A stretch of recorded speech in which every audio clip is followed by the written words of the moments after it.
Sejam muito bem-vindos ao Mesa de Debates. Aqui quem está falando é o Guilherme. Vamos que vamos, pessoal.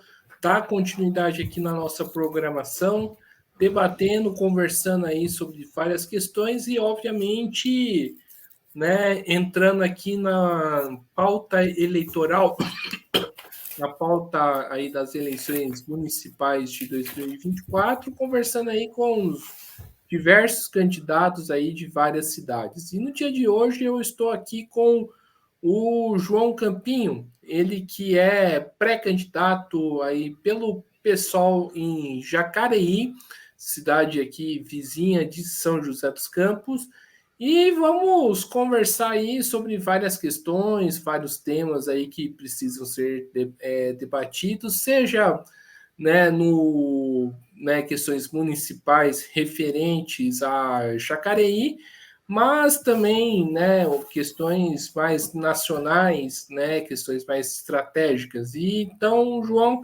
prazer recebê-lo aqui e peço aí para você fazer sua apresentação.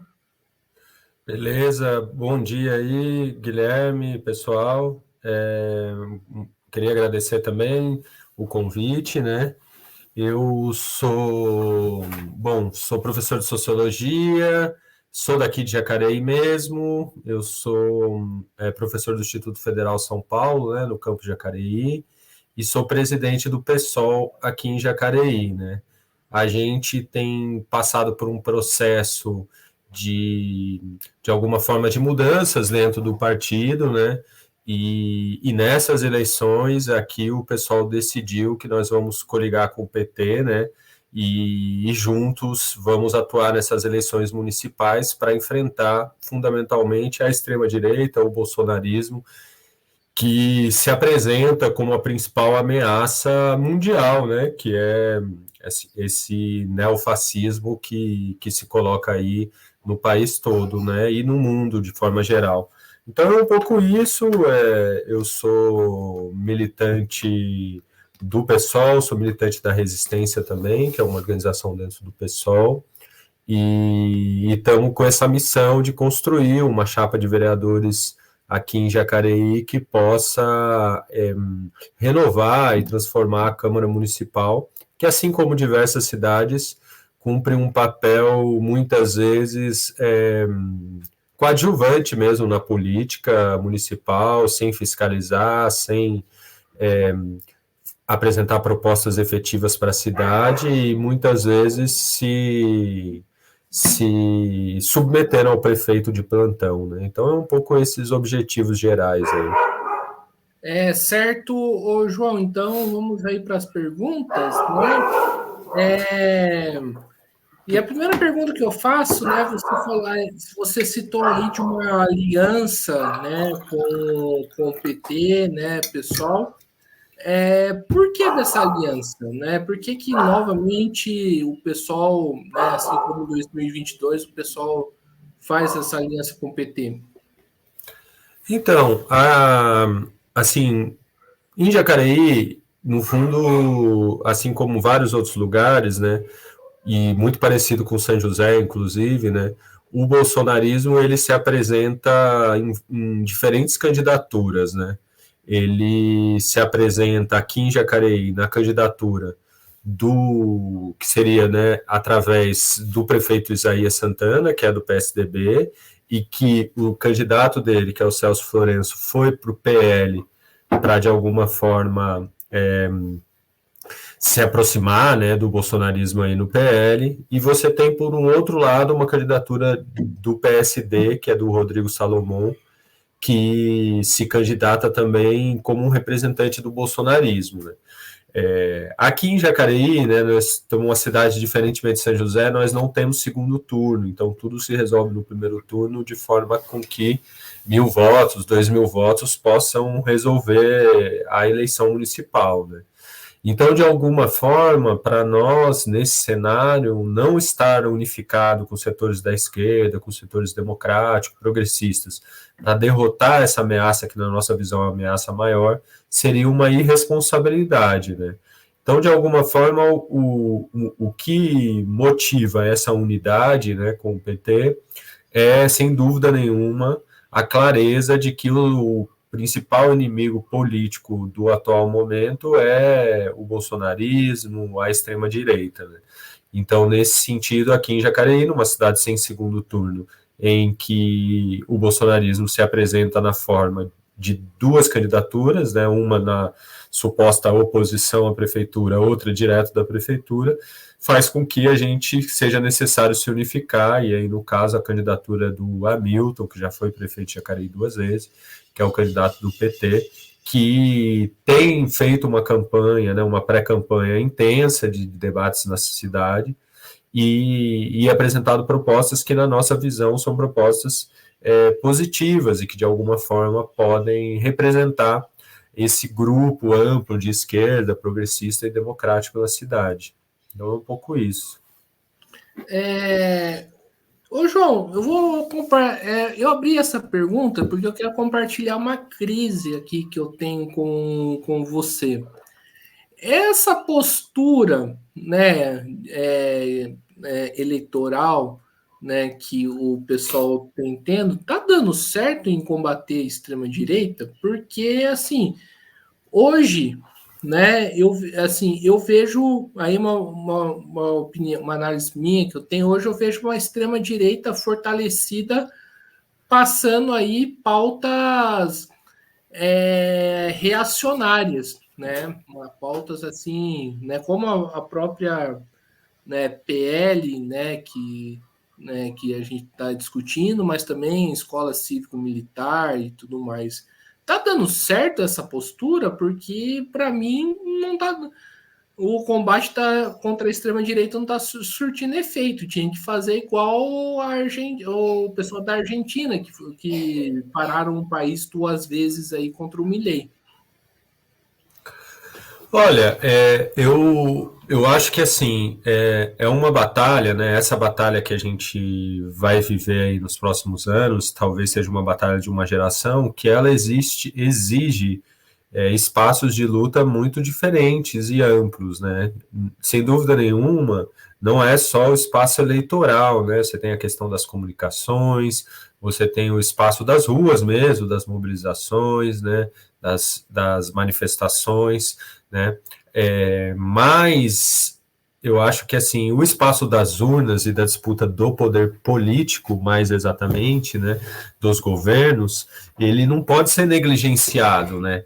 Você é muito claro que, por exemplo, a derrota do Bolsonaro nas eleições e o fato de que hoje o Bolsonaro está inelegível e inclusive vivenciou aí num período recente uma ameaça inclusive de prisão, não é uma coisa menor para a disputa política no Brasil, sabe? Ela é uma questão importante. Se a gente tivesse o Bolsonaro na presidência, a gente teria consequências, o que é demonstrado, inclusive, pela presença do Tarcísio aqui no estado de São Paulo, né?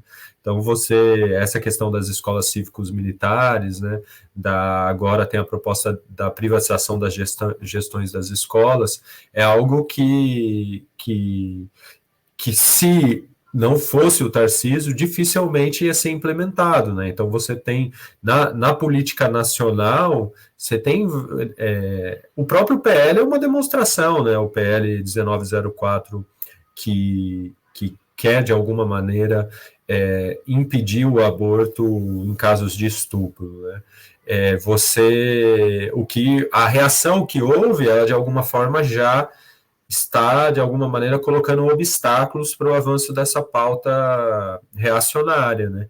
Então, assim, o que nós estamos dizendo não é que, através das eleições, seja a única forma de combater a extrema-direita. Não é isso que nós pensamos. Nós achamos que a extrema-direita tem que ser combatida em diversas instâncias, em diversos espaços.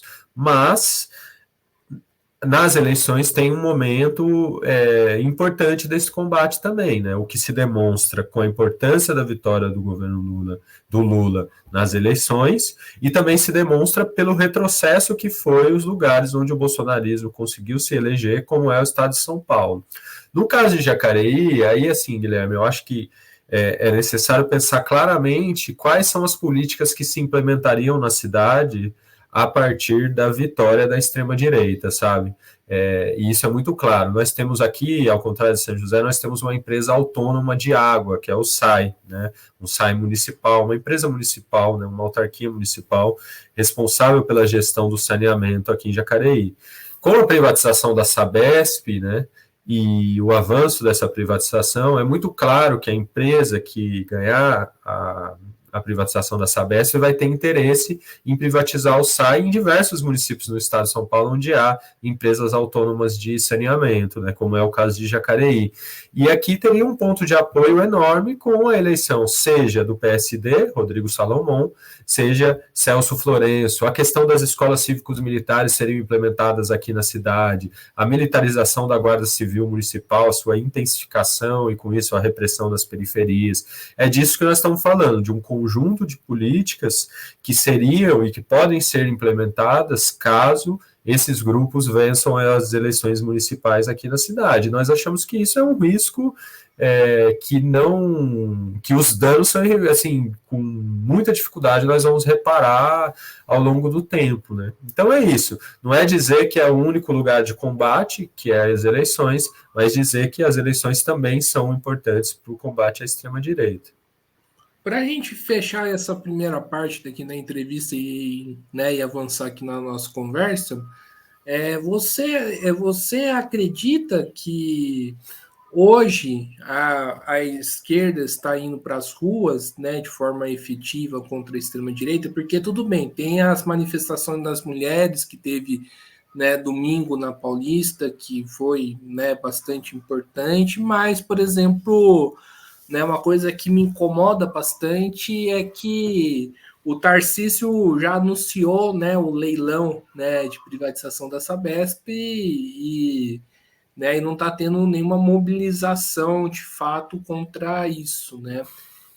Nenhuma paralisação aí, pelo menos das 3 categorias que o Tarcísio quer atacar. Você acredita que a esquerda hoje mobiliza contra a extrema-direita ou está faltando fazer mais? Olha, eu acho que assim, nós temos que, de alguma maneira, a análise sobre a falta, a ausência de mobilizações de massa, ela tem que ser pensada a partir de vários fatores, sabe?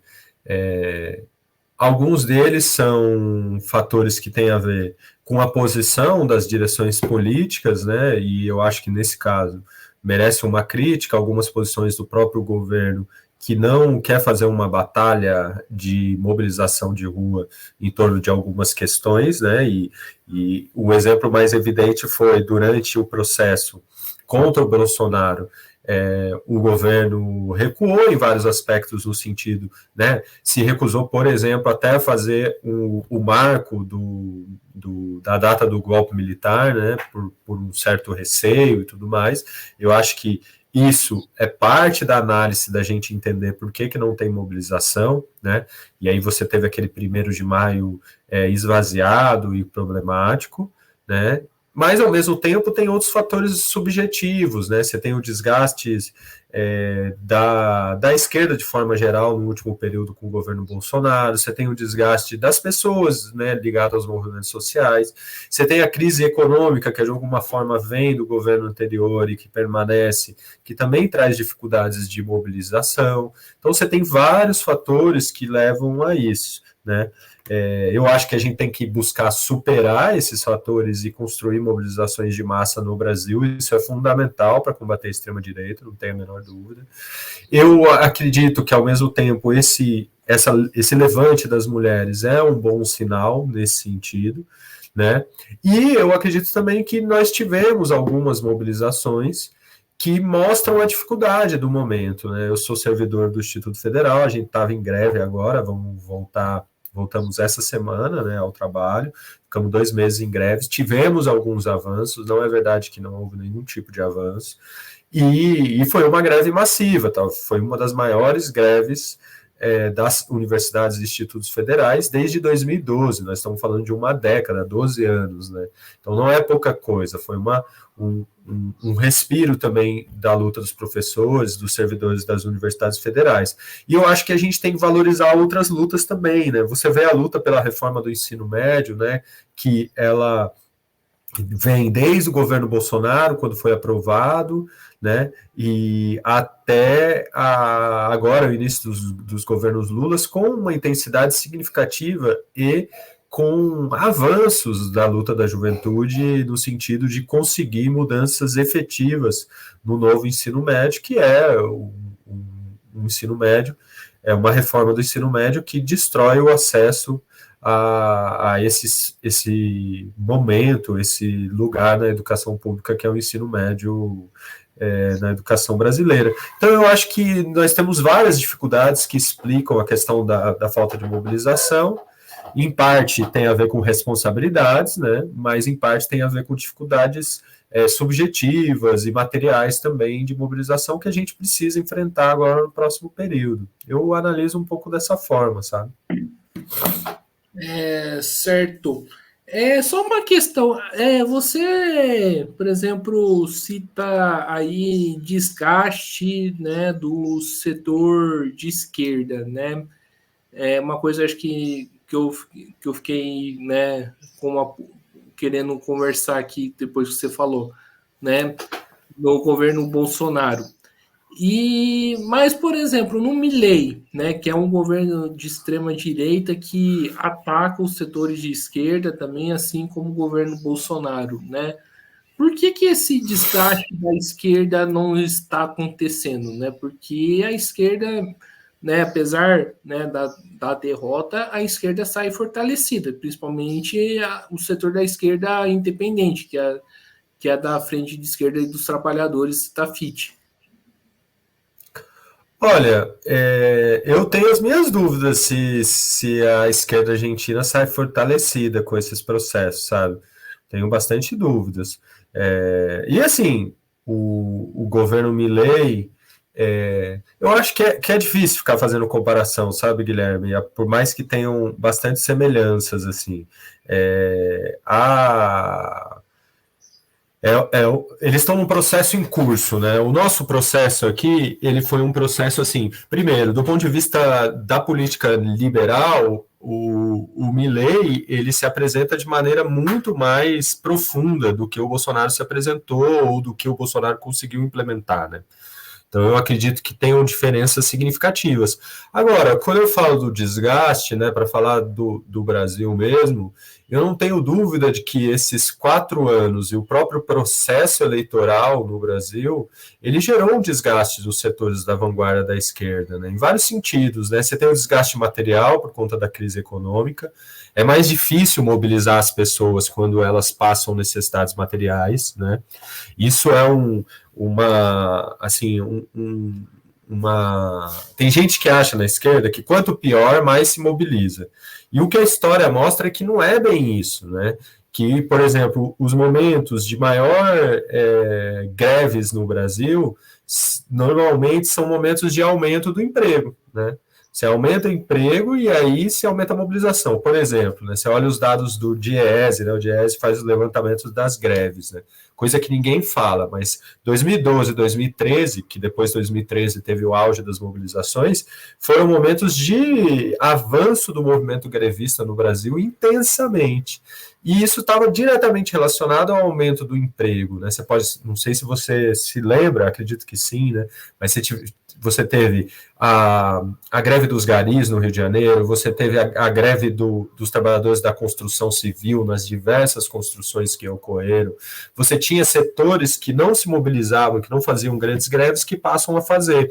Por quê? Porque é mais fácil você mobilizar em situações de ganho material, você se sente mais seguro para se mobilizar, você tem um respaldo material para poder se mobilizar, para fazer greve, fazer manifestações, e o que nós vivenciamos nesses 4 anos de Bolsonaro foi uma destruição, e além de tudo tem o agravante da pandemia.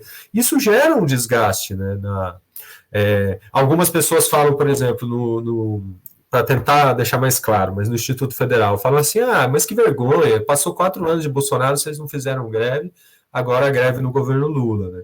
É muito claro que a greve que ocorre no governo Lula, ela tem a ver com uma expectativa e com um novo cenário em que você pode negociar com o governo, você pode ter ganhos, e de fato tivemos alguns ganhos, né?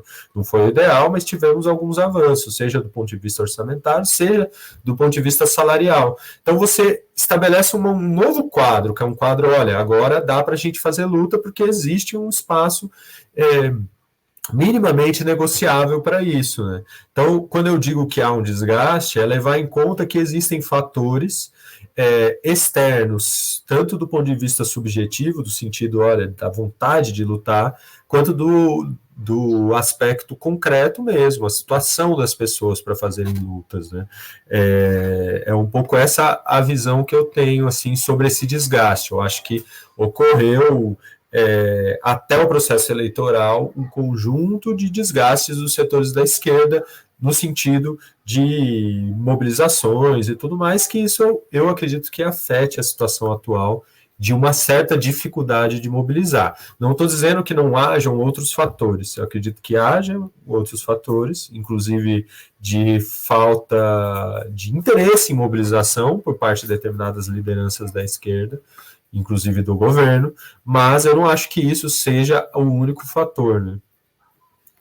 Certo. Isso. O João, né, agora saindo aqui, né, da parte da esquerda, né, indo para tratando de outras questões. E você disse que tem duas candidaturas, né, do campo da extrema direita, né? No campo da direita, da extrema-direita. Eu gostaria que você fizesse uma análise, né, dessas candidaturas. Claro. Olha, bom, nós temos aqui em Jacareí um processo que é uma prefeitura do PSDB, né, que foi eleita o Isaías Santana, né, em 2016, então ele foi eleito em 2016, cumpriu o primeiro mandato e depois foi reeleito em 2020, né? Essa prefeitura do PSDB, né, qual é a leitura que eu faço, né? Ela é uma prefeitura que não se colocou no quadro de uma extrema-direita nesse período, né? Ela se manteve de alguma forma. Você pode olhar o processo da pandemia, né? O processo da pandemia, a prefeitura do Isaías Santana defendeu medidas básicas, né? Vacinação, de alguma forma o controle das aglomerações, né? E nesse sentido, uma prefeitura que de alguma forma, até de alguma maneira, ela se flertava com setores progressistas da esquerda, por exemplo, inaugurando uma praça Marielle Franco, mesmo que seja algo simbólico, mas num contexto da extrema-direita é algo que se demonstra. Alguns avanços com relação a uma ocupação importante de moradia popular aqui em Jacareí, que é o Quilombo Coração Valente, mas na sua forma de pensar a cidade tinha uma proposta muito neoliberal, né? Uma proposta de um planejamento da cidade que seja priorizando as grandes construtoras, e isso com um exemplo muito claro em São José dos Campos, dando o São José como uma espécie de modelo do que deveria ser Jacareí, né? Uma prefeitura que, do ponto de vista do plano diretor, que nós estamos num processo histórico aqui em Jacareí, em torno da revisão do plano diretor, tentou, de maneira muito clara, estabelecer os interesses das grandes construtoras e das mineradoras aqui em Jacareí. Jacareí tem exploração de areia, né? E isso é muito danoso para a cidade. Mas essa prefeitura, então, se colocava nesse quadro. Com a eleição do Bolsonaro e com a ampliação do PL e a grande influência que figuras do PL têm aqui na região, o André do Prado, que é o presidente da Assembleia Legislativa, e o Márcio Alvino, que são de Guararema, em especial com muito poder na política local, e todo um processo de giro à extrema-direita que ocorreu nesse ano com as manifestações de fevereiro, né, quando o Bolsonaro estava ameaçado de prisão, o PL virou uma espécie de aglutinador desses setores. E o PSDB, aqui em Jacareí, assim como é o movimento do CURI em São José, ele abre mão desse lugar, porque esse lugar de uma direita neoliberal minimamente democrática, ele se perdeu, né? E aí eles vão para o PL, né?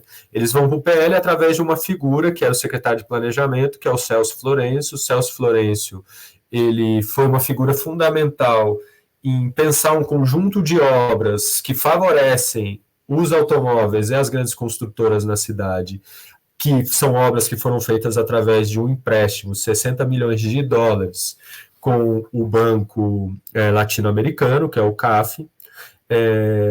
Esse empréstimo que faz com que Jacareí esteja presa, né, por um fundo internacional, e com obras que não mudam a vida do povo. E o Celso foi figura fundamental para esse empréstimo e para essas obras, que são obras que favorecem fundamentalmente a especulação imobiliária e as construtoras.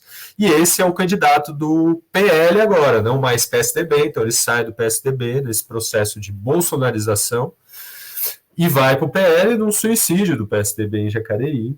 E esse, que era o secretário de Planejamento, vai ser o candidato deles, e que claramente incorpora o discurso da extrema-direita, dizendo que é bolsonarista, que defende as privatizações, que defende a gestão do Tarcísio e tudo mais. Por outro lado, também cria do PSDB, né, que o PSDB de alguma forma, ele ajudou a produzir o bolsonarismo, e isso fica muito claro nessas eleições da nossa região, né? O PSDB praticamente se suicida em nome dos candidatos do PL e do bolsonarismo, né? Mas o outro filhote do PSDB é o Rodrigo Salomão, que era do PSDB, apoiou a prefeitura do Isaías. Ele é um médico obstetra, ele rompe com a prefeitura do Isaías, vai para o PSD, né, o PSD do Ramute, do Kassab, e vai para, de alguma maneira, se apresentar como uma alternativa à direita, né, então extrema-direita, ao que seria a prefeitura do PSDB. Então esses são os dois candidatos da extrema-direita que hoje se apresentam, o doutor Rodrigo Salomão, pelo PSD, e Celso Florencio pelo PL, né? E claramente os dois disputando para ver quem é mais bolsonarista, quem é aquele que incorpora mais um projeto de cidade que, na nossa visão, é um projeto de cidade elitista, segregador e, em última instância, militarizador, né? Seja por meio das escolas cívicos militares, seja por meio da atuação cada vez mais violenta das guardas civis municipais, né? Então, esse é um pouco o cenário, contra esse bolsonarismo que veste duas camisas, que é o que a gente tem dito, que a gente vai lutar através de uma candidatura unitária com o PT aqui na nossa cidade.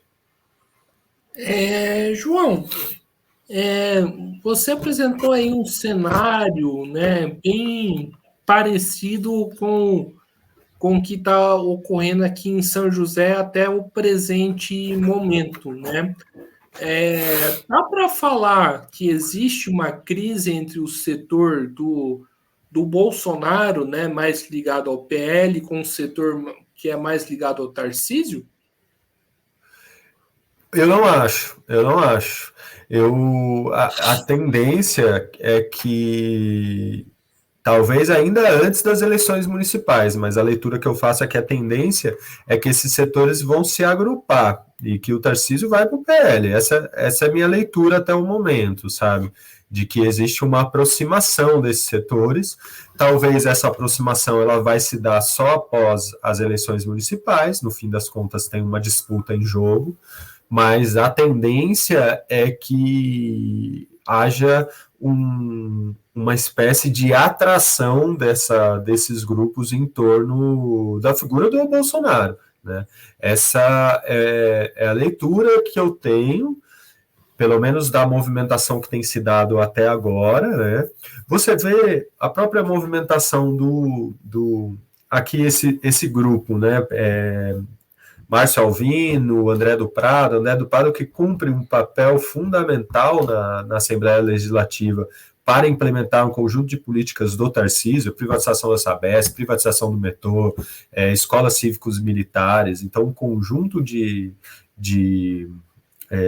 políticas, eles, até na eleição de 2022, eles não se apresentaram como defensores do bolsonarismo, né? Eles, apesar de fazer parte do PL, né? Aqui em Jacareí, por exemplo, esses grupos não fizeram campanha para o Bolsonaro. Quem fez campanha para o Bolsonaro aqui em Jacareí foi a Letícia Aguiar, mas esses grupos não fizeram. A partir do início do ano, quando o Tarcísio, em fevereiro, né, na manifestação, que se eu não estou me enganado, é 25 ou 26 de fevereiro, que ocorreu em São Paulo, o Tarcísio recebe o Bolsonaro no Palácio dos Bandeirantes e sinaliza que, olha, agora nós, de alguma forma, estamos juntos nesse processo, há um agrupamento em torno da figura do Bolsonaro e do bolsonarismo, que é resultado de uma política polarizada mesmo, né? Eu acho que tem que reconhecer que existe uma polarização e que essa polarização ela não é uma invenção, né? Tem gente que acha que a polarização é uma invenção de um discurso só. A polarização ela é uma forma de expressão política, né? Então, a tendência é que a eleição municipal se dê de forma muito polarizada, né? Por isso, inclusive, a gente defende a coligação, porque, assim, de alguma forma, vai ser nós contra eles. Não tem outro espaço que não seja esse, sabe? As coisas estão se configurando de uma forma que o bolsonarismo cada vez mais agrupa, inclusive, a direita tradicional, né? Agora aqui em Jacareí foi lançada a pré-candidatura do Celso Florencio, que está no PL agora. Você tinha figuras do PSDB tradicional da região, o Cury, Emanuel, você tinha o Valdemar da Costa Neto, você só não, o André do Prado, o Márcio Alvino, você só não tinha o Bolsonaro. Eu estava brincando até numa postagem, você não tinha o Bolsonaro porque o Bolsonaro está proibido pelo STF de encontrar o Valdemar da Costa Neto, senão ele estaria aqui em Jacareí também, né, celebrando a união das direitas, né, e o Valdemar da Costa Neto, ao apresentar o Celso, disse, não, o Celso é o candidato da direita na cidade, né? Então, existe um processo de agrupamento desses setores, né, em torno do PL. O PL ampliou a sua bancada nacional, né, na Câmara dos Deputados, nas câmaras municipais, expressivamente no último período, né? A tendência é que, inclusive, aumente em termos de prefeituras municipais, né? Então, existe um processo de agrupação desses setores de direita em torno do bolsonarismo. Essa que é a minha visão, assim. Certo. E como está a corrida eleitoral, né? Quem que desponta aí, né, favorito das pesquisas? Como que está a situação da candidatura do Hamilton? Então, você veja bem, né? Aqui em Jacareí não há, é muito difícil. Só mais perto do processo eleitoral aparecem pesquisas públicas registradas e tal para todo mundo. O que ocorre são pesquisas partidárias, né?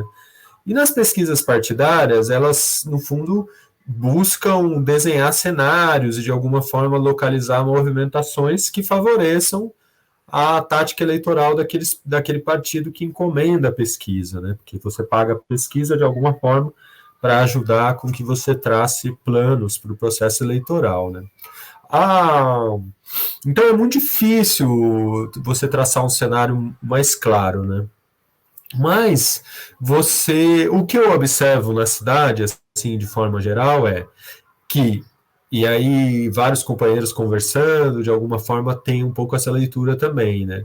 De que a prefeitura do Isaías está muito desgastada, né? Muito desgastada, que o Celso ele é bastante desconhecido e de alguma forma ele não o que se conhece dele não é exatamente um bom cartão de visita, que são um conjunto de obras assim com vários problemas. A mais simbólica delas é a obra da ponte, né? Fizeram uma ponte nova aqui em Jacareí sobre o Rio Paraíba, e tem um viaduto que o viaduto ficou torto, depois tiveram que refazer. Aí o pessoal até brinca que é a ponte estragada, a ponte torta, que teve que ser refeita. Então, o cartão de visita dele não é bom, então ele vai ter uma série de dificuldades, apesar de ter a vantagem de ter toda a máquina da prefeitura para poder, de alguma maneira, divulgar a sua figura, né? Por outro lado, o que a gente percebe é que, de alguma maneira, o PT deixou um certo legado, né, nas suas gestões. Isso é um ganho para o Hamilton. O PT tem, de alguma forma, um lastro que tem a ver com o processo histórico do PT na cidade, no país, a figura do Lula e, inclusive, a questão de se colocar como anti-bolsonarismo, fundamentalmente, né? Então, isso garante, de alguma maneira, né, um espaço para o Hamilton, que é o espaço daqueles que votaram no Lula no primeiro e no segundo turno de 2022, né, e que esse espaço, num contexto de uma direita dividida, ele pode, de alguma maneira, dar chances reais da vitória do Hamilton, né, por conta, ainda mais, que nós estamos numa cidade sem segundo turno, né? Então, se você imaginar que se tivesse segundo turno, os dois grupos de direitas que estão divididos, eles, de alguma forma, se unificariam, né? Mas não é o caso aqui. E, além disso, comparando com São José, por exemplo, né? O que acontece, né? De alguma forma, o Hamilton tem um lastro político que o Wagner não tem, né? O Hamilton, ele tem questões práticas reais que foram feitas pelas gestões dele aqui na cidade que podem ser valorizadas, e o fato de que não tem segundo turno e que não existe uma figura como uma figura igual o Cury aqui, né? Faz com que abra um flanco de possibilidades. Nós achamos no Vale do Paraíba, Guilherme, que a cidade que a esquerda tem mais chance de vencer é Jacareí. Não tenho a menor dúvida, assim, né? Então, a gente tem apostado nesse processo, a gente acha que é importante essa vitória. E nós temos também, assim, para não parecer que a gente está se diluindo junto com o PT, nós temos construído um conjunto de propostas do PSOL que a gente vai apresentar nas eleições, e queremos que o PT, de alguma forma, as encampe, né, levante a bandeira dessas propostas, né. Eu posso citar algumas rapidamente, mas tem a ver com a questão da tarifa zero. A gente acha que Jacareí é uma cidade que tem grandes possibilidades de implementar essa política importante, né, de acesso à cidade. Jacareí é uma espécie de cidade dormitório em muitos aspectos, né, inclusive com relação a São José. Se a gente estabelece aqui tarifa zero, a gente muda a dinâmica da cidade, né? As pessoas vão começar a vir para Jacareí, que é o que demonstram os diversos estudos sobre as mais de 100 cidades brasileiras que hoje possuem passe livre, tarifa zero, que a dinâmica da cidade se altera, a economia da cidade ela pulsa. Então, de alguma forma, a gente mudaria a cara da cidade de Jacareí, do ponto de vista ambiental, do ponto de vista social, econômico. A tarifa zero ela é uma forma de distribuição de renda na prática, porque você faz uma economia, né? Uma família de trabalhadores aqui de Jacareí gasta no mínimo de transporte coletivo uns R$ 400, né, por mês. Então, você consegue garantir uma economia, acesso à cidade, aumento dos empregos, aumento do comércio, então dinamiza a cidade, né? Nós estamos batendo muito nessa tecla. A questão, junto com isso, a questão da mobilidade no geral, né? A questão das ciclovias, a questão da geração de renda por meio de cooperativismo, agroecologia, produção de alimentos. Jacareí é uma cidade extremamente rural ainda, né? Com uma área rural de mais de 60% do território do município. Que mais que a gente tem levantado? Temos levantado a bandeira de algo que é muito simples e que não se consolidou ainda, que é o IPTU progressivo para imóveis ociosos na cidade, algo previsto na lei nacional, que é o Estatuto da Cidade, previsto no plano diretor, mas nunca foi implementado em Jacareí. Inclusive, o IPTU progressivo poderia ser uma forma de financiamento da tarifa zero, né, de arrecadação, que era a proposta, inclusive, da prefeitura da Luísa Erundina, em São Paulo, em 89, né, financiar a tarifa zero por meio do IPTU progressivo para imóveis ociosos, terrenos baldios, prédios vazios, casas abandonadas, em que você implementasse o IPTU, que vai progredindo, progredindo, até que chega um momento que aquele terreno, aquela casa, aquele prédio, é desapropriado para a prefeitura poder implementar moradia popular, centros culturais. Então, nós temos um conjunto de propostas que nós queremos debater também nessas eleições, né? Certo, você falou desse conjunto de propostas, né? Vocês já discutiram, né, com outros partidos, né? E qual foi aí a reação, né, dos outros partidos, a resposta, né, que eles tiveram? Então, a gente, no fundo, Guilherme, o que que acontece, né? Tem uns tempos aí da política que às vezes são terríveis, né? Mas o pessoal aqui em Jacareí, ele decidiu, deve ter 2, 3 semanas que a gente decidiu se coligar de fato com o PT, né? Por quê? Porque havia grupos dentro do pessoal que eram contrários à coligação. E aí nós fizemos um processo de votação dos filiados. Cada filiado votou o que achava que deveria acontecer. Fizemos debates, fizemos plenárias, e a partir disso tomou-se a decisão de coligar depois de uma votação e de um processo longo de debates, discussões, conversas, e decidir uma coligação. Então, agora que a gente está se inserindo de fato nas organizações de programa de governo, né, com os outros partidos, nas atividades mais gerais dos outros partidos. Então, nós estamos num processo, né? A questão da tarifa zero, por exemplo, é uma bandeira que o Hamilton tem levantado, e isso tem deixado a gente muito animado, né? É claro que a gente tem que debater melhor como isso vai ser implementado, mas de alguma forma já é um caminho que a gente acha que é possível.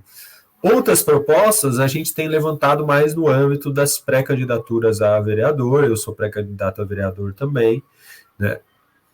E aos poucos a gente quer, à medida que a gente for se inserindo nos debates de programa de governo, inserir essas questões que a gente tem trazido, né? No meu caso, especificamente, dá para resumir em 3 eixos fundamentais, né? A questão do planejamento urbano, né, da cidade, aí tarifa zero, IPTU progressivo, moradia popular, a questão da mobilidade de forma geral. O outro eixo é a questão socioambiental, né? Eu tenho me interessado e intervido nessa questão já tem um tempo, né, principalmente em torno da questão da agroecologia, e é um caminho assim sem saída diante dessa situação de mudanças climáticas, pensar em uma cidade que seja mais permeável, mais arborizada, que produza alimentos, que cuide das águas e que priorize transporte não motorizado e coletivo. E o outro eixo é a educação, fundamentalmente por causa do meu espaço de intervenção, né? Então, a questão das escolas, né? De um novo modelo de educação, de investimento e valorização do servidor público, das professoras, das assistentes de primeira infância, de desenvolvimento infantil. Então, é um pouco isso. João, falar um pouco mais aí da candidatura do Hamilton, né? A candidatura do Hamilton tem aí os tradicionais partidos aí que vão fazer coligação, né? Que é o PSOL, PV, Rede, né? Partidos de esquerdas e né, que vão um pouco mais ao centro, né, na minha visão, e também temos o Avante, né, que eu particularmente considero ser um partido de direita, né? Como que vocês lidam aí com essas alianças que o PT faz com a direita, que se expressa um pouco aí em Jacareí, né? E como que o pessoal vê essa questão? Então, nós, assim, Não vemos com bons olhos, né, essa aproximação com partidos de direita, como é o Avante, mas é necessário, assim, duas ponderações sobre isso. Uma é entender o que é o Avante aqui em Jacareí, que na prática é uma legenda vazia, assim, né, você não tem, não é um partido como o PSDB, o PL, que são partidos estruturados na cidade, eles são partidos que um grupo de pessoas, né, se aproximou desse partido por conveniências, por espaços políticos e tudo mais, mas ele não é um partido que tem expressão política forte na cidade, né? Seja do ponto de vista econômico, seja do ponto de vista de filiados, nenhum dos dois tem. Então, isso faz com que o Avante seja um partido, sendo claro, na coligação, com muito pouca representatividade, o que nos deixa mais tranquilos diante de uma ameaça de ter um partido de direita na coligação, né? Então isso é importante ter claro, porque assim, porque senão dá a impressão que o partido vai ter uma preponderância. Hoje o PSOL na coligação tem muito mais peso do que o Avante. E por que o pessoal tem muito mais peso? Porque o pessoal tem mais chance de eleger vereador, porque o pessoal tem mais estrutura política organizativa do que o Avante, né? Tem figuras públicas que são muito mais reconhecidas do que as figuras que vão sair pelo Avante. Então, de alguma forma, é uma legenda fisiológica, como é típico dos partidos de direita, que um grupo se estabeleceu ali, mas eu não acho que é um grupo que vai fazer peso no sentido de jogar e de alguma forma construir uma pressão à direita com força na coligação. Então, isso é uma questão. Nós não vemos com bons olhos, mas existe essa situação. Além disso, assim, a gente não acha que o fato de ter o Avante nessas condições faça com que a gente não deva estar na candidatura, né? O que nos preocupa, em termos claros com relação à campanha do Hamilton, né? Nós achamos que a campanha tem que ser uma campanha que se mostre à esquerda, né? Nós sabemos que isso não é uma coisa dada, que isso vai ser uma disputa. O que depender do pessoal para a gente ter uma candidatura, no caso do Hamilton, que se apresente com propostas concretas de esquerda, de enfrentamento do bolsonarismo, nós vamos fazer. Então, é um pouco essa perspectiva. Nós achamos que o processo eleitoral vai ser um processo em disputa, inclusive do ponto de vista do que, de fato, a coligação vai apresentar e como ela vai se colocar.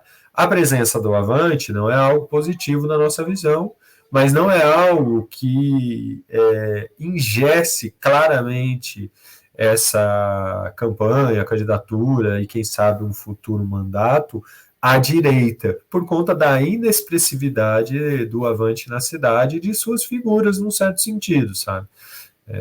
É um pouco essa leitura que a gente faz, assim. João, aqui em São José, né, outra coisa que chamou a atenção foi que a Marina, né, que é do PSOL, que é da Resistência, né, acho que da mesma corrente que você faz parte, é vice, né, do Wagner Balieiro. E aqui, né, em Jacareí, né, acho que não vai ser algum representante do PSOL, né? Eu pergunto por quê. Tem várias explicações, assim, para isso, né? A gente não... Assim, algumas coisas, né? O pessoal Jacareí, ele de alguma forma vive recentemente um processo de mudança. Então, para você ter uma ideia, a gente definiu agora, há 2 semanas, que a gente vai coligar.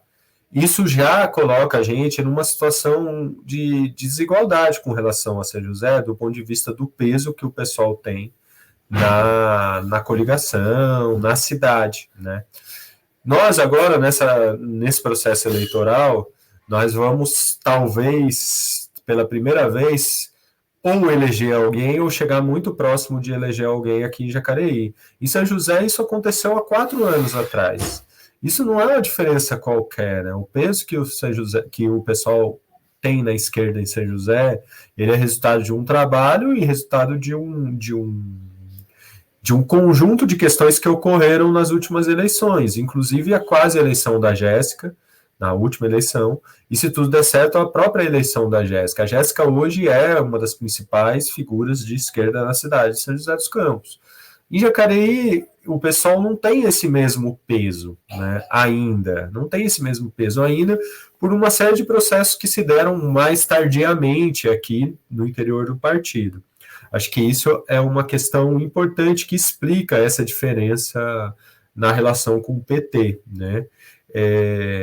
Além disso, tem alguns perfis diferentes, né? A candidatura do Hamilton é uma candidatura de um ex-prefeito que tem chances claras de vencer. A candidatura do Wagner é uma candidatura que tem chances de ir para o segundo turno, fazer uma disputa, não tenho dúvida disso, mas a saída, né, o ponto de saída, ele é diferente, né? O Wagner foi um vereador, ele já foi candidato a prefeito, é uma figura que está se construindo de alguma maneira ainda, está num processo de construção.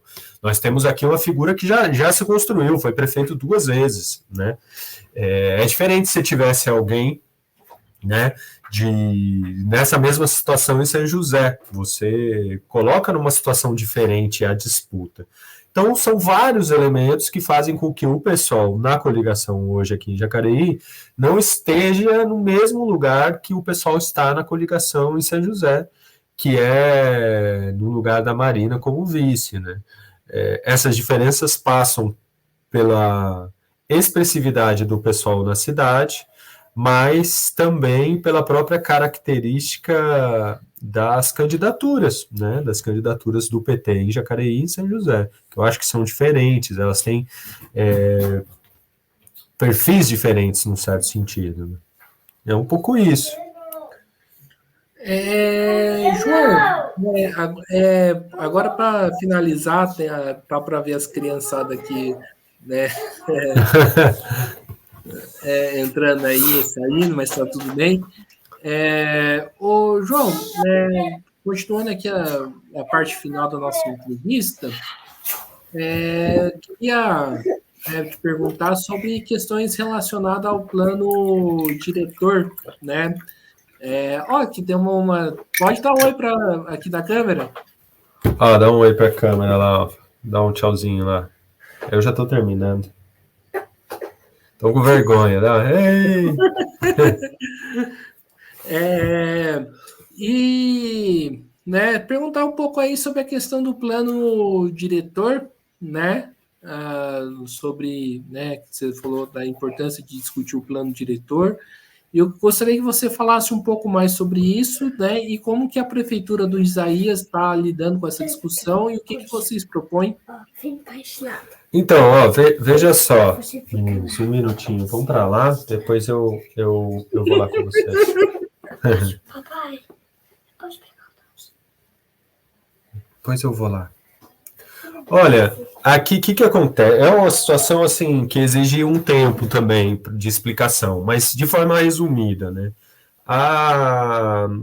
Nós temos um processo histórico de problemáticas em torno do plano diretor em Jacareí, né? O plano diretor vigente em Jacareí é de 2003, que é o primeiro plano diretor, depois que o Estatuto das Cidades obriga as cidades a fazerem um plano diretor. Esse plano diretor de 2003, ele tem avanços significativos, ele foi feito durante a gestão do prefeito Marco Aurélio, que é do PT. E quais são os avanços significativos? Ele propõe uma cidade compacta, que Jacareí não cresça de forma a ser uma cidade espraiada. São José já é uma cidade muito espraiada, né?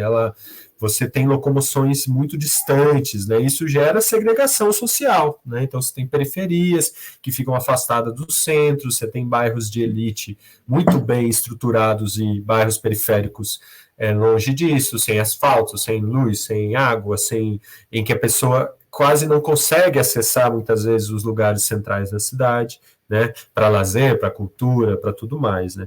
Jacareí, então, esse era o plano diretor, e um plano diretor que previa também alguns controles, né? Você tinha áreas de várzeas bem preservadas, você tinha a questão da mineração definida, as áreas de mineração, né? Áreas de interesse ambiental, beleza. O que aconteceu? Em 2007 e 2014 houve tentativas de revisão do plano diretor. Essas tentativas, esses planos diretores foram aprovados e a Justiça depois cancelou os 2 planos diretores por conta de irregularidades, né? Em especial na questão da área de várzea e com relação à mineração. Então, você tinha 2 revisões de plano diretor que foram feitas, que foram canceladas. Aí, recentemente, o Isaías iniciou um processo de revisão do plano diretor.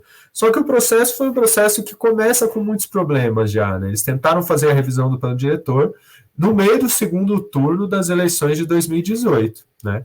Aí, os movimentos populares se mobilizaram, através da Defensoria Pública e do Ministério Público, a Justiça cancelou essa proposta de revisão de 2018. Aí, iniciou-se um termo de ajustamento de conduta por parte da Justiça para estabelecer critérios de como fazer o plano diretor. Isso foi estabelecido com participação popular e tudo mais. E a Prefeitura, no último tentativa, né, a gente construiu todo um processo construído coletivamente, a Prefeitura tentou colocar como representantes da sociedade civil servidores em cargo comissionado. Nós entramos novamente na Justiça, esses delegados para a conferência do plano diretor foram revogados, cancelados pela Justiça. Aí a Prefeitura fez novamente eleições agora recentemente. E aí, no dia 9 de novembro, vai ter um processo de discussões, né, e de deliberações sobre, finalmente, o plano diretor da cidade. O que está em questão de maneira fundamental? Né? 2 questões. A questão de espraiar a cidade, então, de alguma forma, espalhar a expansão urbana. Isso é uma coisa problemática para Jacareí. Jacareí pode ser uma cidade concentrada, com você fazer em poucas áreas aquilo que você precisa fazer na cidade.